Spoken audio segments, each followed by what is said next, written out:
Assalamualaikum, lanjut lagi nih ngerjain akuntansi. Kali ini ngerjain akuntansi perusahaan dagang. Nah, tapi kita mau belajar teorinya dulu ya. Emang ada teori apa aja di akuntansi perusahaan dagang?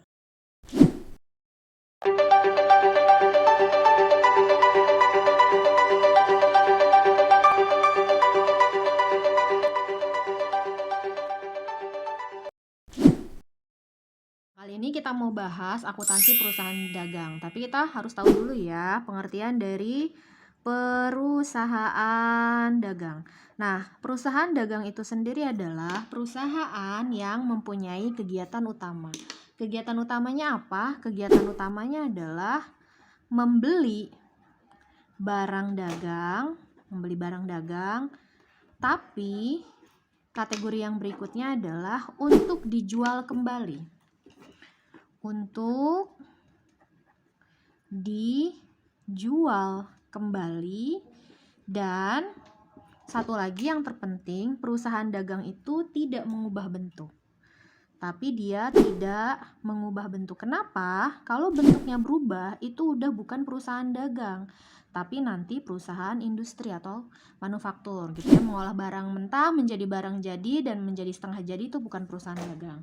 Nah, dari sini kita tahu dua aktivitas utama perusahaan dagang, yaitu membeli barang untuk dijual kembali. Dan di sini kita temui ada beberapa akun yang tidak ditemui di perusahaan jasa. Salah satunya adalah kalau dari beli ya, berarti nanti ketemu akun pembelian. Kemudian juga ketemu nanti ada akun potongan pembelian. Dan satu lagi ketemu juga akun retur pembelian. Gitu. Retur pembelian tuh barang yang sudah dibeli akan dikembalikan lagi karena satu alasan. Termasuk juga penjualan, nanti akan ada akun penjualan, sama juga ada akun potongan penjualan yang enggak ketemu di perusahaan jasa ya. Dan termasuk juga nanti ketemu ada akun retur penjualan gitu.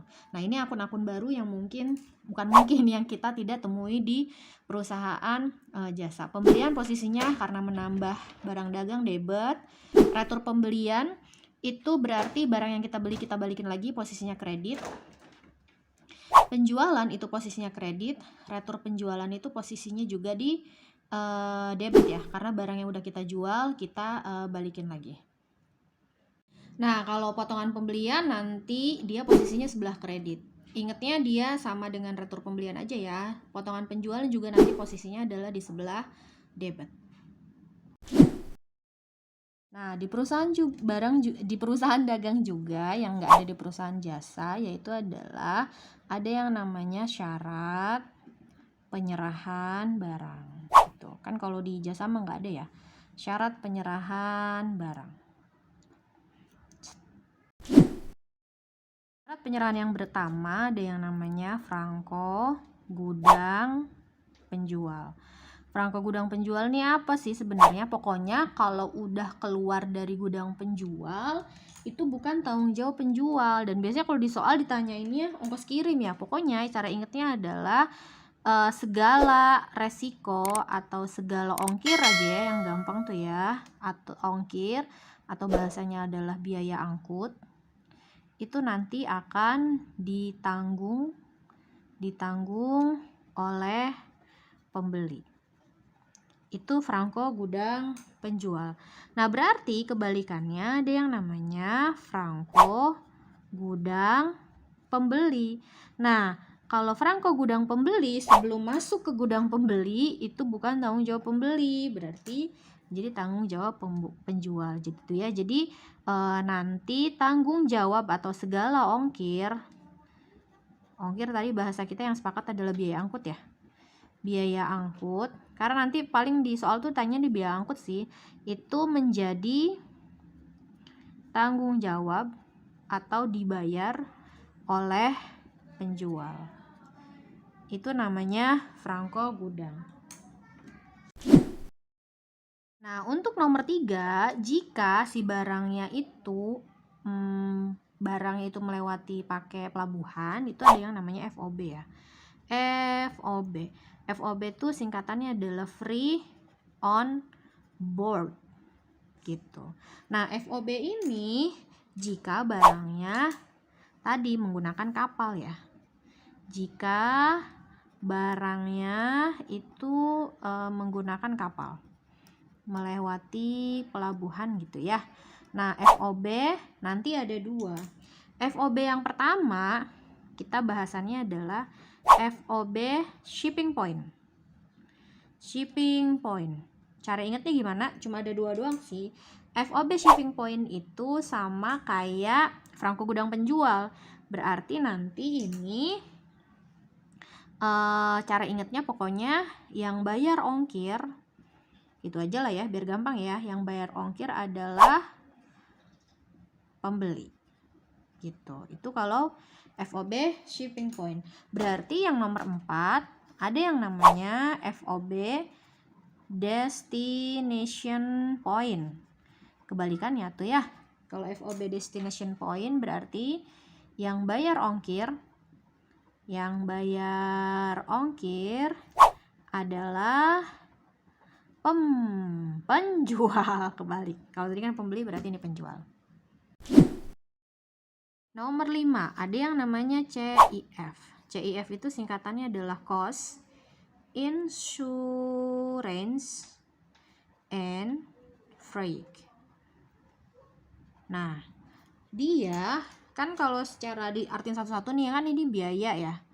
Terus asuransi, biaya asuransi, dan ini pengangkutan. Jadi secara pengertian adalah nanti biaya angkut dan asuransi, jaminan asuransi dan asuransi itu dibayar oleh penjual. Nah, selain tadi kita bahas ada yang namanya syarat penyerahan barang, perusahaan dagang juga punya syarat pembayaran. Nah, syarat pembayaran ini mencirikan dia transaksinya adalah secara kredit gitu ya. Apa sih syarat pembayaran untuk transaksi secara kredit? Ini ada beberapa jenis. Yang pertama, angka per angka. Ada yang namanya 2/10 misalnya ya, angkanya bisa berapa aja. Nah, 2 di sini dia menunjukkan persentase potongan gitu, potongan pembelian atau penjualan teh, tergantung transaksinya. Kalau transaksinya beli berarti potongan pembelian. Nah, 10 di sini menandakan adalah batas waktu pelunasan atau batas waktu potongan, kan lagi ngomongin potongan ya. Jadi pengertian 2/10 adalah dapat diskon atau dapat potongan sebesar 2%. Soalnya angkanya bukan 2 aja. Jika dilunasi 10-nya berarti kurang dari sama dengan 10 hari, tapi kategorinya setelah transaksi. Itu arti dari 2/10. Berarti nanti di soal misalnya ada 3/15. Artinya apa? Artinya berarti dapat diskonnya 3% kan? Jika dilunasi kurang dari sama dengan 15 hari setelah transaksi. Bisa kayak gitu kan? Ataupun misalnya di soal ada 4/20. Ya sama aja sih. Dapat diskon sebesar atau potongan sebesar 4% jika dilunasi 20 hari, jika dilunasi kurang dari atau sama dengan 20 hari setelah transaksi. Ini penjelasan syarat pembayaran yang pertama. Yang kedua, ada yang namanya huruf dulu nih, tapi hurufnya satu doang, N. Misalnya N/30. N itu tandanya selesai ya. Artinya apa? Kalau N/30 adalah batas pelunasan, karena kan tadi secara kredit ya, itu dia kategorinya 30 hari setelah transaksi. Ada nggak teh yang lebih dari N/30? Ada, misalnya N/60 ya, berarti batas pelunasan itu 60 hari setelah transaksi, atau N/90 batas pelunasan 90 hari setelah transaksi, dan seterusnya.